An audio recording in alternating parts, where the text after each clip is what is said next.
Bonsoir, bonsoir, bonjour, c'est Congo News 24.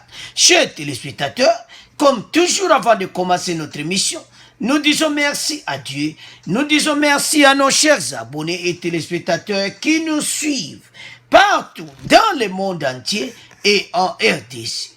Chers téléspectateurs, soyez les bienvenus dans l'émission Nabiso, Autosolama Solo à RDC. À la une, Tokoyoka professeur Kabamba oyo ya forum oyo ezalaki suspendu bokoyoka interview na ye live et puis tokoyoka professeur Joly oyo ya MLC et puis tokoyoka Kasongo oyo ya PPRD. Chers téléspectateurs, tokodiscuta en émission na biso parce que elobami trop. Alors Kabamba aye na batu oyo bakotaki makambo wana ya le 12 ya réforme tokoyoka bango live bongo tokodevelopa en émission na biso. Deuxième point chez téléspectateurs oyo balobaka eza ya koyinda alors vérité sur l'arrestation des bandits à Kingabwa elobami ebele na ba réseaux sociaux. Alors Congo News aye na ba vérité ya ba bandi wana bakanga ba ona Kingabwa. Alors toko développe en émission na biso. Alors chers téléspectateurs, tozo fungola débat oyo na ba question oyo bakotuna Kabamba sur ya réforme électorale ya forum oyo ezalaki suspendu.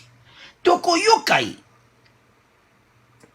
mission na ye o aye nango maloba oyo aye nango ye awutaki na Liège makambo oyo aye nango bokoyoka ye interview live oyo eza interview mpena baotune bakestion tina forum wana pene eza nini eloko nini ekomema na RDC bandeko bokoyoka na makambo babengaki elokuta aza professeur na Liège. Alors selon oyo bazoloba passe bokoyoka PPRD bokoyoka MLC balobi ke ye ayaki na COP azwaki lar kuna donc bato basupportaki na bafond bamonaki asali forum. Alors question ezo se poser eza pourquoi forum wana eza kaka lamuka mutu baza ko s'intéresser nango. Chers téléspectateurs, Katumbi a invité Batouana ya réforme électorale na Lubumbashi. Donc ozomona pena ki bazo forcer yango. Donc lamuka baza pena na kati ya masolo ba django très sérieux. Pourquoi? Tokoyoka ba vérité.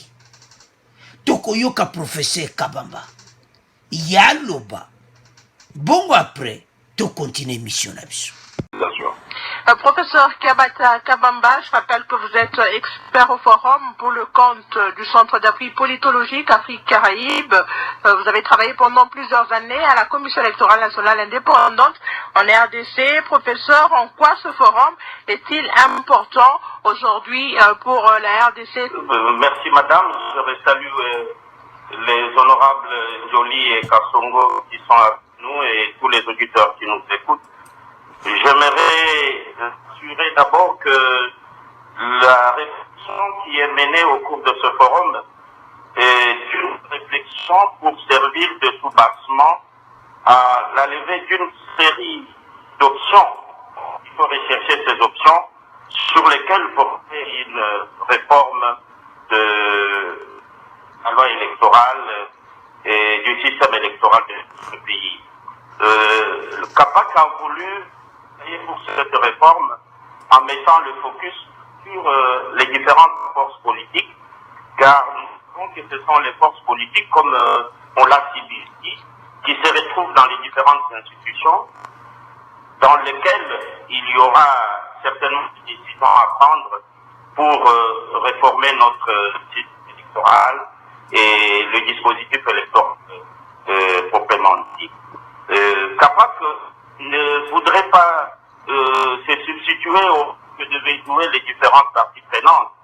Parce qu'il ne s'agit pas ici, et j'aimerais encore le répéter, il ne s'agit pas d'un dialogue au cours duquel seront prises des décisions. Il ne s'agit pas non plus d'une concertation au cours de laquelle on devrait dégager des décisions. Mais il s'agit de poser un cadre de réflexion se focalisant sur les forces politiques à partir duquel on dégagerait l'option fondamentale d'une réforme de notre système électoral et du dispositif électoral. Et quelle est l'importance de ce cadre de réflexion, professeur? Parce qu'au niveau du pays, on a déjà des initiatives de ce genre. Qu'est-ce que ce forum va apporter de plus? Ce forum, d'abord, comme je l'ai dit, permet de réfléchir clairement sur les aspects de la réforme sans formuler d'avance ces réformes. Les autres débats qu'il y a eu et sur lesquels nous avons eu les documents décrivant les revendications sont des revendications connues qui sont présentées par un certain nombre de parties prenantes de la sphère politique ou de la société civile ou même des missions d'observation électorale. Ici, il s'agit de documenter cet ensemble de revendications afin de réfléchir ensemble comment on peut lever les options fondamentales qui seront transmises certainement aux institutions, parce que ce sont les forces politiques qui sont là, afin qu'ils fassent le sein des institutions pour pouvoir avoir une réforme basée sur un soubassement de réflexion fait de façon calme au sein d'un forum qui ne se veut pas un lieu de décision comme je l'ai dit au début. On a noté l'absence de certaines forces politiques, notamment FCC et CAS, la coalition au pouvoir. Est-ce que ce n'est pas déjà un mauvais départ pour ce forum? Effectivement, l'absence très remarquée hier à l'ouverture est un motif d'inquiétude. Mais nous pensons certainement que les garanties qu'on avait eues lors des travaux préparatoires et des contacts préparatoires vont permettre que les différentes forces politiques qui ont été absentes hier puissent envoyer leurs experts afin qu'ils s'associent à cette réflexion et cet échange qui, de notre point de vue, est une contribution pour la suite de ce processus de réforme. Ils sont voulus par tout le monde. Et au cas où la réponse serait négative, est-ce que vous allez continuer, poursuivre avec les travaux? Personnellement, je pense que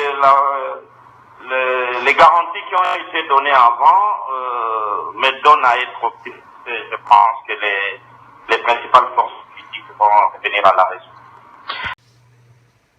Alors, chers téléspectateurs, nous avons suivi Tolandi professeur Kabamba. Donc, dossier Oyo, Bandeko, eza pena kopesa image ya bien te na lamuka. Makambo ebele kobima, nande makambo ezokende. Tolandi ebiso banso nde batune ba question. On a déjà des institutions ici, yo yele biso sou makambo ezani. Selon d'autres personnes à partir de Liège, est-ce que Azoya, parce que selon beaucoup yo kapé perdu. Selon batu musuba lobi ki ba pesi bango bi ba pesi mbongo aya, donc ba baer de fonds na yo ba sali ba kopwana et tout ça. De l'autre côté, ba yo kanaki déjà na lamuka pona yango. Chers téléspectateurs, et ça serait passé pour le moment d'émission. Les 12 ont abattu la réforme électorale basée à Lubumbashi par Katumbi. En réunion avec Katumbi à Lubumbashi. Et le Kobamba Luka na makambo tozo ebati. Ba Congolais bazana posa ya makambo. Et tombola mboka. Ya makambo oyoti. Parce que oyo zo mema biso sur quoi? ça n'a besoin de pays. Où tu connais ça Congolais bon. Le nom est la Kabamba. Où tu es en Belgique, vous êtes Congolais. Au monde comment bango bazo vivre. Tout ce quand c'est qu'un jour RDC te qu'on vivre peut bango comme en Europe. Parce que l'espoir est là. Kaka tout job a leader a bien. O bazana souci à peuple. Ba leader a bakama cache tabe intérêt na bangoti. Chers téléspectateurs, makaba be élection oyo, bateau yo. Il faut bailler que Oyo sobon baya nango. Ezate oyo ba Congolais bazo s'attendre. Ba Congolais bazana besoin mboke koma bien. Ndenge état de droit zo kene kitoko. Ba Congolais ba lia bien. Mais comme makambo ebele eza na ba blocage ba cache ba opposition de makambo kaka réforme ezaka biloko wana tozoya na po ya Joli ya MLC bokoyoka Joli oya ya Bemba ya MLC les mêmes battus o bazolwa makambo awa po bakongole bayoka soki sentiment nazoyeba te mais les mêmes battus kaka bango liso bazosa bacomplice FCC MLC Lamuka donc ozomona ke eza pena kitoko te mpona pays. Quelle image tozopesa na mboka. Alors, chers téléspectateurs, avançons. Toyoka Joli, bongo tozonga na émission na biso. Le temps pour nous de donner la parole au professeur Jacques Njoli, député national et inspecteur général du MLC. Il est l'une des 13 personnalités qui plaident pour un consensus sur les questions électorales. Professeur Jacques Njoli, quelle est votre lecture par rapport à l'organisation de ce forum? La question électorale aujourd'hui, c'est pas que c'est une question de souveraineté, mais cette question de souveraineté doit être intégrée dans la dynamique générale de la gestion de la République. Dans cette gestion, il y a les institutions qui ont un rôle, et les institutions, ça ne se réduit pas à une majorité parlementaire dans un parlement. Il y a la présidence de la République, il y a les gouvernements, il y a les cours et tribunaux.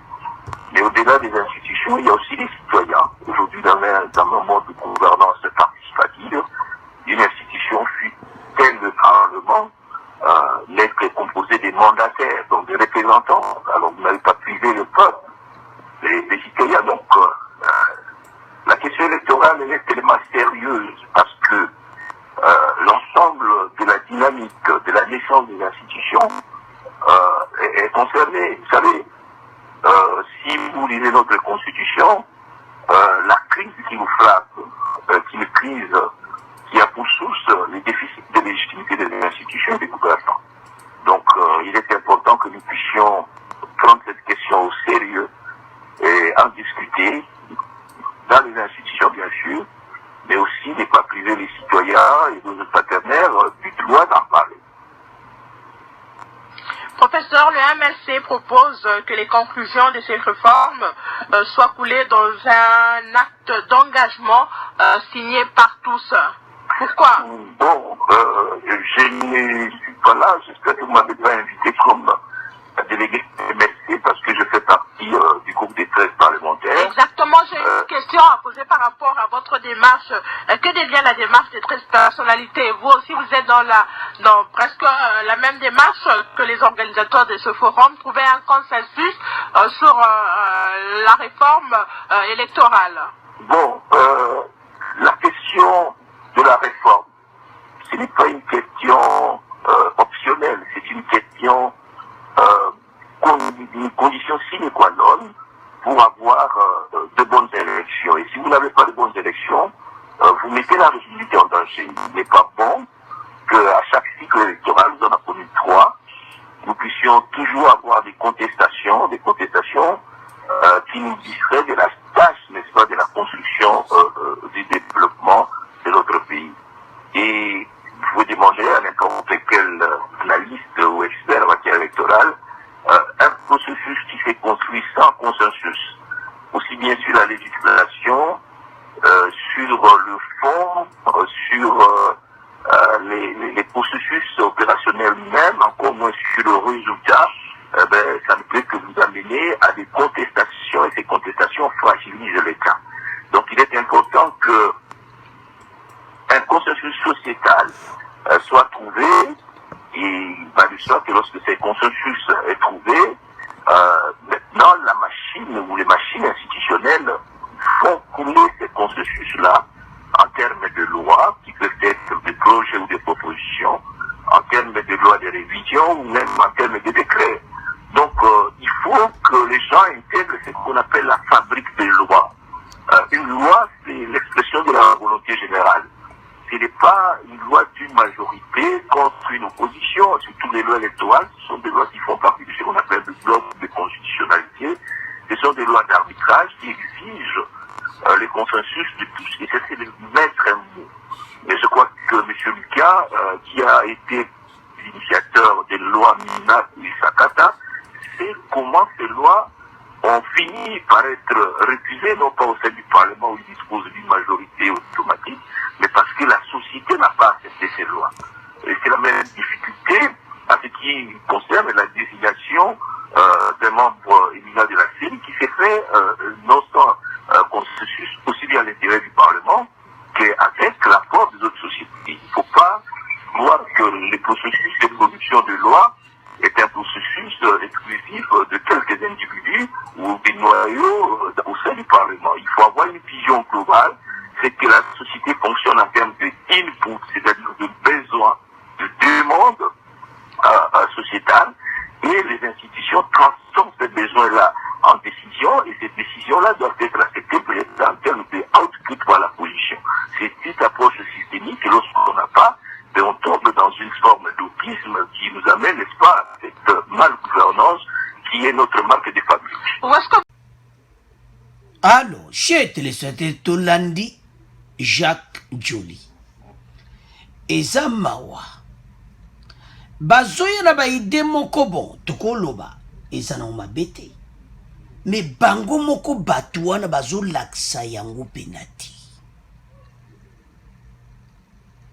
Joly aza parmi ba 12 personnalités o basalaki réforme électorale wana. Nde toloba awa Katumba invité bango na Lubumbashi. Po basola masolo wana. Donc soko zotala bien la muka ba jemoko zo le kawane za pena kitukuti. Peuple congolais za suzo bataza clair. Tolisu peuple la biso bakosa eti po lelo batia pays na désordre baokose su congolais te makambo tu boye na ngoyo bakongolais baza na susi kaka moko que basala recensement makambo eza. Alors na 12 personnalités on baza na besoin de réforme électorale et puis bango pona bango ide na moke ba bemba de mon baza besoin que élection ça na 2023 donc de baza jara bulla bango peut-être ba yokaraki donc ambaleleke zaki fayulu peut-être mbalo ba ucha Katumbi donc nde kop na mo ezalaki bango wana alors que les mêmes lamuka ezango divisé. Il y a lamuka wa muzito e fayulu, il y a lamuka oyo, il y a bango pe mususu ya Bemba et les autres. Makambo ba Congolais basi ba lembi. Tambo ko yoka bandiko oyo, basi ba bae na bango, bali me ko même sonne il patozana besoin makama dictature ezalate na mboka, mboke vivre bien même de ko musukuta kasaya koloba. Mais na ndenge makambo oyo bazomema yango bandeko eza mawa. Botala no toloba no na ye mo Jacques Joly na mesa wana photo wana zosala nino wana réunion ya FCC PPRD ozosala nini na bango. yo za moto ya MLC okende kosala nini eza ya kala foto wana kala donc babanda na bango basolo kala donc faci ndenge aza wana ezala bato ya PPRD ezala bato ya FCC ezala baza na coalition baza na bango wana kaka kotia faci bakala njoli boyena baida bien mais soki bakongole batali kaka foto eza na se bato mystique bo azosala nini wana parce eza bareunion moko stratégique ntango otaka foto na se bia makambo wana ozopesa tano baplace oyo okendeki parce eza foto ya kala totia yango mpo kongola comprendre bato nde baza kote oyo batie mopepe kote oyo baza kotia bakala masolo kitoko réforme électorale toza na besoin RDC eza pena ndongo oyoka élection moko très kitoko bokozelazela mpe très kitoko mpe butu mpe ekwe nango donc tolamuki mpe na ntongo très kitoko kaka tozozela très kitoko lobi lisu tozozela recensement eza kokoba bino mpe bozozela kaka na marke wana chez téléspectateur donc nde baza wana basi bayebi na bango position eza mawa parce que peuple congolais aza esu na temps ya makambo apambapamba te aza na besoin que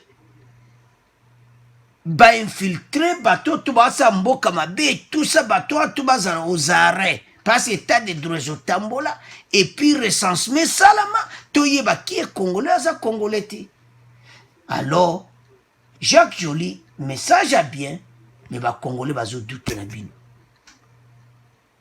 so baotala bino les mêmes bato boza na baide ya réforme électorale les mêmes bato boza na makambo ya sisi totikango na bino tokoma leka siko na PPRD. Alors, chers téléspectateurs, PPRD siko a lobby pendako. Donc, oyo ba lobby awa boko yo keze interview. Interview oyo eza live il y a Lucien Kassongo, député national secrétaire permanent de PPRD, sur le forum eza suspendu. Bango ba lobby était prof Kabamba ayena ba cop na ye à partir de Belgique. Do ba baer de fonds kamo ka sali solo mo boy. Do ba zomo na on pene importance te. Alors toujours comprendre te. Même batu nyonso bazo comprendre te mais nini moka ke tomboki ba commencer la interview donc ozo ka bene interview live ndebo uto landa ya joli siko to yoka siko ya bata PPRD be interview minene likolo ya nini ya forum odi tala totika bajiko forum de haut niveau pour un consensus sur la réforme électorale République démocratique du Congo. Bon, bambi on peut ozoloba ya haut niveau. Ya lamuka.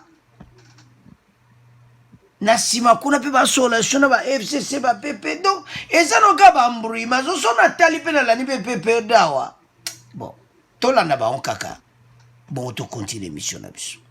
Député national et secrétaire permanent adjoint du PPRD, vous êtes membre du RCC, présidente de la commission PAJ à l'Assemblée nationale. Lucien Kassongo, pourquoi le RCC a boycotté ou a refusé de prendre part à ce forum? Merci madame. Je salue la présence de l'honorable Jacques Joly, professeur d'université, le professeur Kabamba. Et je voulais aussi vous informer que je ne suis pas seulement honorable, je suis également professeur d'université. Oui, madame, comme vous le savez, nous sommes en plein mandat qui a commencé le 24 janvier 2019. Une année et demie après, on commence les conciliabules pour retarder les élections. pour se partager le pouvoir. Et vous connaissez vous-même, depuis l'histoire de la République, comment se termine le dialogue. Et le dialogue se termine souvent avec des propositions qui vont dans le sens de partager, mettre tout en cause, partager le pouvoir. Et aujourd'hui, nous ne sommes pas de cet avis-là. Nous avons les institutions légalement constituées, établies après les élections du 18 et du 30 décembre 2018. Nous avons l'institution président de la République, nous avons l'institution gouvernement, nous avons l'institution parlement et nous avons les cours et tribunaux. Chacune de ces institutions a les missions lui dévolues. Et la mission dévolue au Parlement, c'est de voter les lois. Qui dit voter les lois, dit engager les réformes. Et les réformes électorales font partie de missions reconnues aux institutions de la République. Et nous sommes mal placés de pouvoir participer à un forum, non seulement organisé par une université étrangère après 60 ans d'indépendance, pour organiser les élections en France, en Belgique, pour changer la loi électorale en France, en Belgique. Il faut qu'une université africaine aille organiser ce forum, comme si au pays, il n'y a pas de gens qui réfléchissent. Toutes les forces en présence ont envoyé leurs représentants au Parlement. Nous avons à l'Assemblée nationale les députés de toutes les composantes. Nous allons au Sénat, il y a les sénateurs de toutes les composantes. C'est le cadre indiqué là où on doit discuter les réformes. Si les réformes vont se discuter en dehors du Parlement, en dehors de l'institution, il y a de l'angoisse rouge. Il y a quelque chose qui ne va pas. Et nous sommes au début de la législature. Et la mission pour nous, c'est d'accompagner le gouvernement. Accompagner le gouvernement avec des réformes dans tous les domaines de la vie nationale. Et je ne sais pas pourquoi, nous sommes une coalition au pouvoir avec les CACH. Nous qui sommes l'IFCC, FCT CACH, sont au pouvoir. Et on organise un forum en dehors des cadres institutionnels.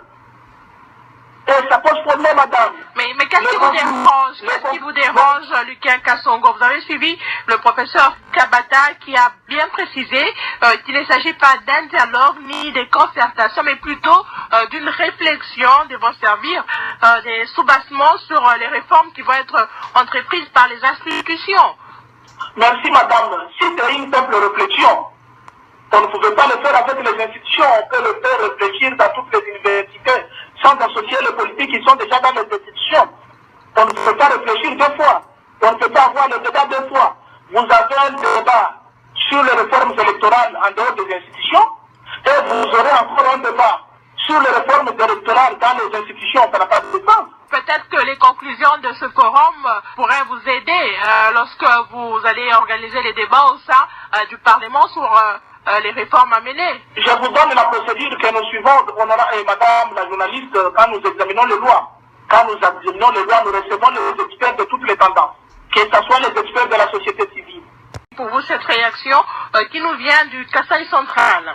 C'est Farel Malassa depuis Kasaï central. Nous saluons cette initiative purement scientifique pour la réforme électorale en RDC, d'une part, et d'autre part, c'est une question nationale qui intéresse tout Congolais de son État. L'absence du FCC cache dans cette rencontre n'a aucun impact vis-à-vis du peuple congolais, ni moins des organisateurs. Ce pays doit être libéré de la dictature et de la tyrannie, car la déflation du pouvoir politique continue à se manifester jusqu'à aujourd'hui, à ce que nous avons appelé l'alternance pacifique du pouvoir. Tout ce que nous espérons à cette réforme, c'est les élections libres et transparentes à deux tours, et le changement des animateurs qui ont prouvé leur capacité à la corruption et aux antivaleurs démocratiques. Professeur Lucien Kassongo. Merci. Alors, chers téléspectateurs, nous avons suivi. Tolandi Bissognon Soana, secrétariat PPRD. Lucien Kasson. Selon Bango, balobi que ça ne sert à rien. Tous les institutions en place, alo bazomona pena ntina nango te eloko eza azolomaka mwa bien eza no mabe te mais problème eza yawa est-ce que ntango azoloba yango ezaka pour le plaisir malgré basabote yango parce bamoniki eza na baintere na bango te po PPRD so ezali ke bango baza na kata kope wana parce fo totala na angle mosusu PPRD bazomona kope oyo eza kope alamuka oko eza kope na bango biso tokozwa eloko te wana po bango basakana te bata PPRD nde bomona bango pena intere na bango peuple ekutu te alors Kasongo aloba et puis na ebandeli baotuna question il dit que je suis aussi professeur bongo soki babengi yo professeur te eza problème ah congolais bon eloko eza mawa ke bozolinga babenga bino bagrade wana baprofesseur mais bosala mosala bien na RDC olie bolekisaka l'air kotiaka faci bakale pour rien parce que oyo tozovivre pour le moment eza oyo bafrançais baloba les chiens aboient la caravane passe oyo nyonso bozosala wana bozolekisaka baleer parce mbongo esi ebimaki na trésor public à recensement donc eza 100% recensement ezosalama bakongole nyonso bakoma nyonso ekoma informatisé et moto nyonso azala registre. Alors quand on voit baide o baye nango malgré ba PPRD o bazoboya na bango eza no pena mabete mais problème eza ke ba agenda caché eza trop na kati PPRD nde baza wana bakoloba makambo bolandi bango yoki na sukali ne elengi me na nsima kuna bazotia nango bakale toujours pas faci PPRD balekisa balaire na bango na kotia bakale parce que elo mote kochange pas faci azocontinue route na ye faci aza mission ya peuple akokisa yango passe avec la foi à Dieu akokisa na nyonso ezoleka. Alors, chers téléspectateurs, tolandi ba interview wana, tolandi ba question batuni PPRD, batuni MLC. Sikoyo, tonito joana conclusion ya point oyo bandeko na ngai. Avançons. Alors, point tonito conclure boy. Parce que ebimaki déjà polele ke eza lamuka bazana katiako na professeur Kabamba. Donc, wana en tout cas, bana miki basati. Parce que le quoi to loba aw.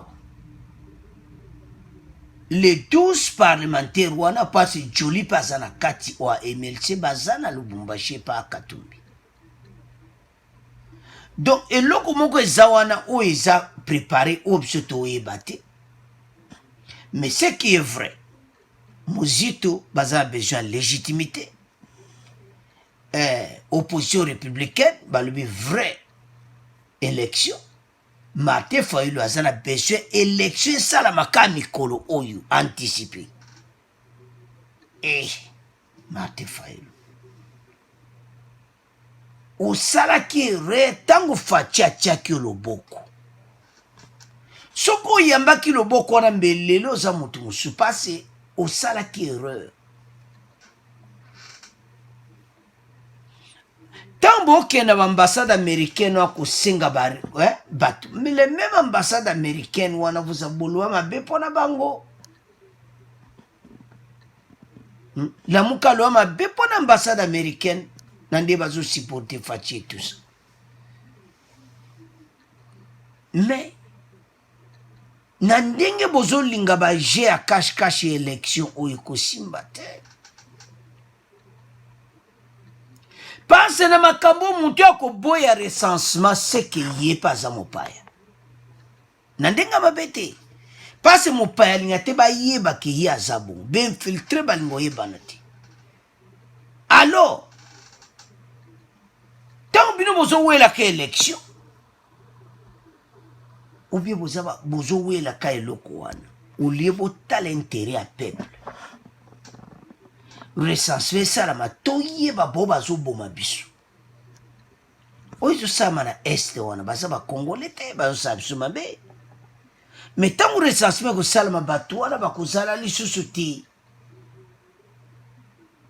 ndeko na nga makambo wana ese kosila ebandi lelo te makila bato wana ezotambola na bango to bazosala mabe kuna alors makambo élection oyo ezala mpona baintere na bino lamuka ti soki bozoye nango mpona intere ya peuple makambo boza na besoin nango ekosalama mais soki eza na intere ya peuple ti ekosimba te yango tozoloba ke agenda moko soki eza kashe wana ekobima me boyeba ke recensement basi bapesa ye bambongo ezobanda nango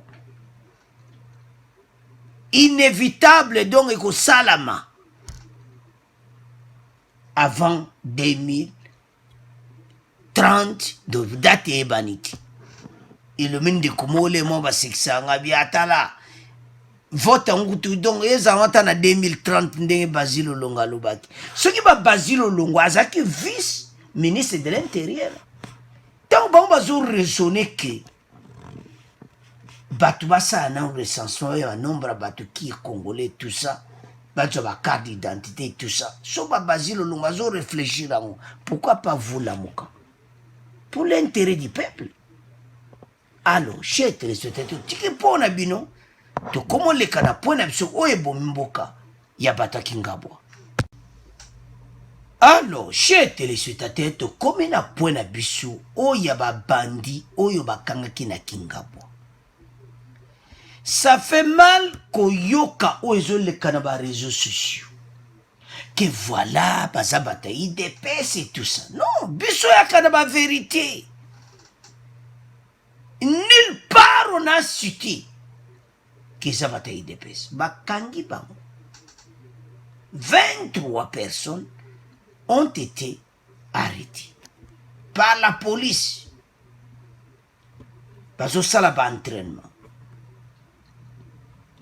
Bato bakobimisa sekele pas c'est ça infiltré oyo bazolinga babebisa lokumu ya IDPS. Et ça qui te coûte les partis au pouvoir. Mais pourquoi faut nous amuter mama bandingi wana? Et ça mawa. Pourquoi? Tous à la moté mama bandingi wana.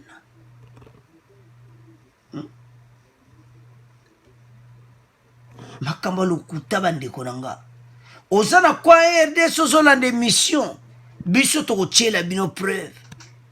Jamais kuna balobi ke baton baza bato IDPS. Ese Kingabwana. So mutavana Kingabwe faza ka muta IDPS. Do babandio bazaka bato IDPS. Pourquoi kubebsa lokumu ya boy? Pourquoi mutema mabe ya boy? Tout ça la juste bandeko. Awe zaki to a parti prio tozo soutenir IDPS ou non? Tozo loba de vérité. Biso ta toyaka la mission bandeko nanga toyaka to poto loba ki to bo pona IDPS non. Et ça pona ko tia peuple lumière. Qu'est-ce qui s'est passé? Donc na Kingabwa. Et puis on dit même que non loin il y a résidence, il y a président, il y a IDPS. Non, bandeko.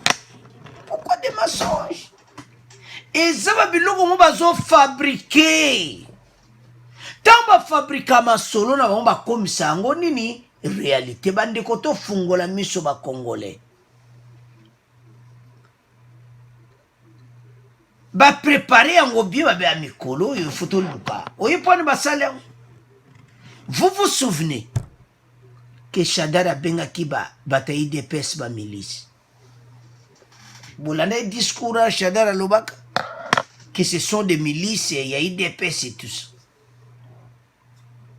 Et ça plan à bango pour déstabiliser Fachi. Et on s'en a tali coalition yo. Et ça mawa. Pourquoi qu'il y a un plan à bouillir pour déstabiliser parti au pouvoir? Et puis basolo ba peke o bato ya Bagarre républicaine ou tout ça. Mais quand même, c'est bizarre.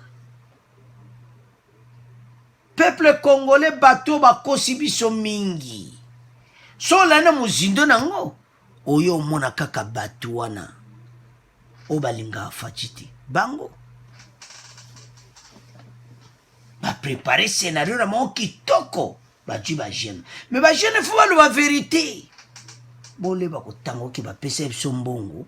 Tolo ba ke to sabata IDP. C'est ko suka wapi. Bientôt aux arrêts bateau wana nyonso basale complot wana.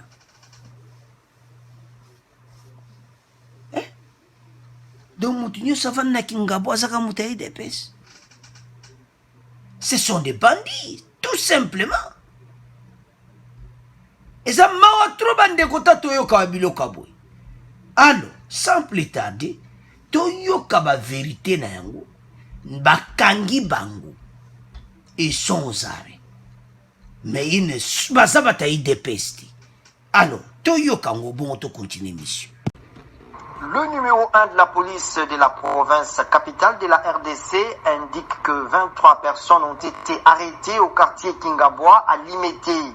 Le commissaire divisionnaire adjoint Sylvano Kasongo affirme que les enquêtes se poursuivent pour retrouver le reste de la bande et les commanditaires de cette entreprise. Des habitants de la zone affirment avoir assisté à l'opération. Avant le communiqué de la police, des vidéos circulaient dans les réseaux sociaux montrant des hommes en civil en exercice apparenté à ceux de l'armée. Alors, chers téléspectateurs, nous avons suivi. Tant bozo mona ba image wana, bozo na makambo wana, bato babani ko commenter ke o ezabat. Non. Tuti kaba biloko wana. Tozo condamné yango. Et ko salamate. Pourquoi motema mabe ya boui? Pourquoi ko pepsa lokumu ya parti o ezana pouvoir? Tu as conscience d'absolu. Ezala nanu. Bokansi ba président IDPS va kokota makamba boy. Non. Tokeba oyo tozoloba na réseaux sociaux. Ezama wa yo congolais odu kaka image otie obanu kolo makamba lokuta. Ya bozo kotaka ba prison. Il y a besoin de ma malédiction, il y a faux information le kuta. Il y a quand même vrai info pesi ba congolais ba landi message ba sepeli. Tout ce qui est de wapi. Aux réseaux sociaux, aux angles kamba koloba. Tiens ta photo, loba makambo oya vie normale. Koyana makami minene boykeo ba milice bona boy. Tout ceci c'est parce que PPRD baloba makambo wana le beaucoup ko utiliser. Et ko simbate ba fokop ils sont aux arrêts.